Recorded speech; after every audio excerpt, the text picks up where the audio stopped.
It's Yu-Gi-Oh! 117 here today. Show you my first deck profile, machina gadgets. So let's get right into it. First off, triple fortress.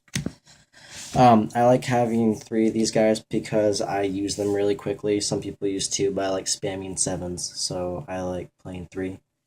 Then one cannon because it revives fortress, and then triple gear frame because it's like the Stratus. So yeah. The next up for the gadgets, we got two green, two red, and two yellow. That's pretty standard. Nothing really to say there. Then triple 10 goldfish because it allows you to make your gadget plays and just gain advantage off of those. So, yep. Then one Redox because I like making sevens, and this guy's really good with the gadget because him and the gadget equals plays for days. And then for hand traps, I play triple max C because I like gaining hand advantage, so I find this to be a really good tech. If you have the money for it, I would suggest playing three.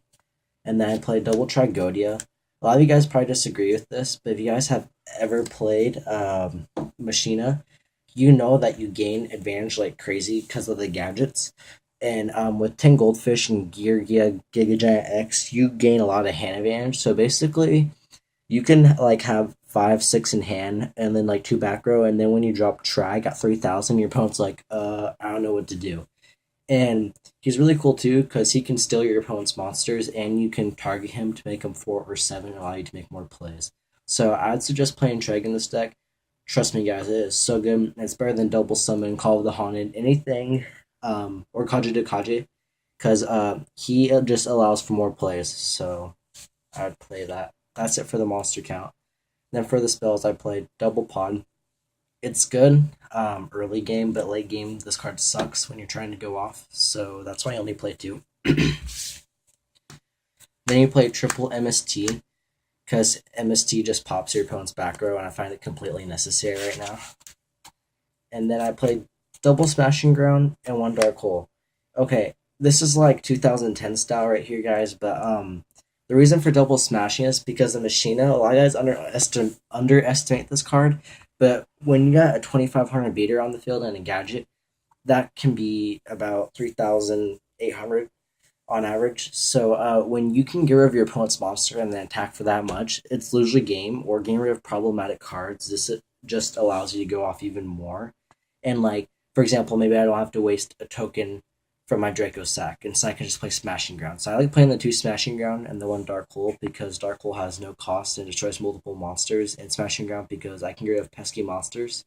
And another reason why I play this over Soul Taker is because Soul Taker pluses your opponent 1,000 life points, which is really bad because you run gadgets, and since those are low attack, you don't want to be giving your opponent life points. That's really bad in this deck. So, yeah. All right, then for traps, we play one Warning, one Bottomless, one Torrential, and one Compulse for the one-ofs, because you can only play one of each because they're really good. So I play those.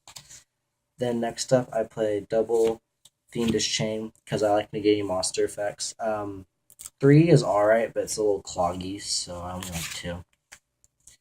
Then double Mirror Force because you need to protect your stuff in this deck a lot of the time, so Mirror Force just does that, and it punches players who overextend.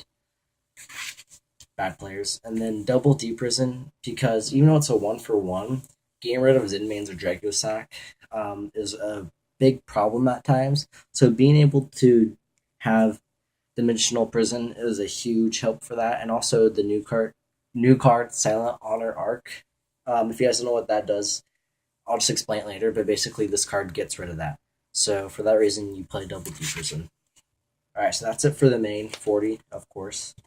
Now for the extra, I play Double Gear Giga Giant X. You only need 2. 3 is a little overkill. If you just need to fill space, then I'd play 3, but you only need 2 if you got other cards. And then one Revival Chain, because this sets up your plays, because you can send Redox to grave to make 7s easier. One Maestro, because Maestro stalls and it's just good. One Diamond Dyer. Out of everything in the whole deck, guys, this is the only thing I'd change for a Nobleman, Evil Swarm Nobleman Extinction Knight. But I don't have $100 to drop on that card right now, so I'm playing Diamond Dyer instead. He still gets the job done though most of the time. So yeah. Then one Black Ship of Corn because Black Ship of Corn gets rid of little monsters and inflicts damage. One Still Storm Roach. A lot of people underestimate this card, but this card is amazing against so many different decks right now, like Mermels, Dark Worlds, Dragons. It just really helps with problematic decks like that because when you can cut off their monsters, it's GG because they can't make any plays at all. That's if they like Blaster and Flameville Guard or something like that. And then one Abyss Dweller because it screws over Mermels and Dark Worlds. One Gaga Cowboy because Cowboy you can burn for game or you can just power up and attack. So that's just really versatile. One Gymnite Pearl. This is for skill drain matchups, is because you do see skill drain sometimes. So having a 2600 beater can just be really nice. So for that reason, I like playing Gymnite Pearl.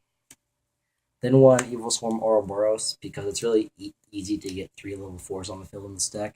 And if it's really easy to do that, why not play this card? I mean, he's really good. He has 3 different effects. You can use each of them once. So that's just really cool. I mean, Compul, Spanish, and Discard. That's a pretty good monster in my opinion. And he's 2750, which doesn't hurt.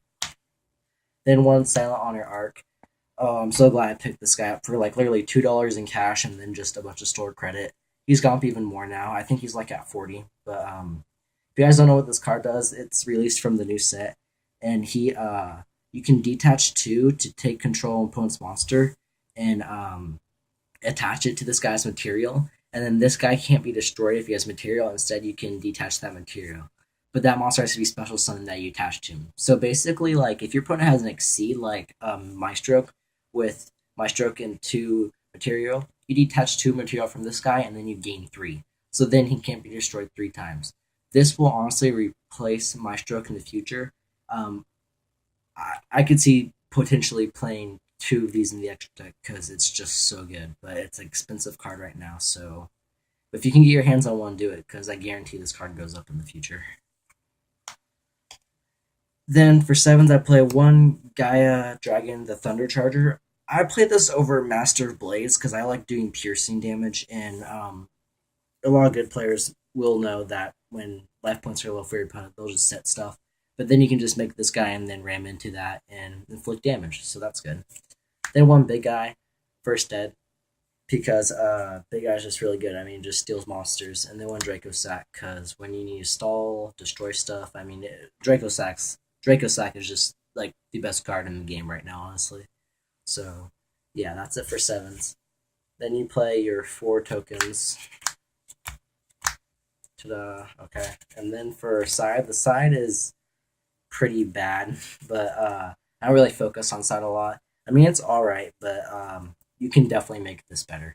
So 2 Puppet Plant, 2 Electric Virus, 1 Dimensional Fissure, 1 Mind Control, 1 Rivalry of Warlords, 2 Goes and Match, triple Light Imprisoning Mirror, and triple Shadow Imprisoning Mirror. So yeah, so that's it for the deck, guys. Thanks for watching. Bye.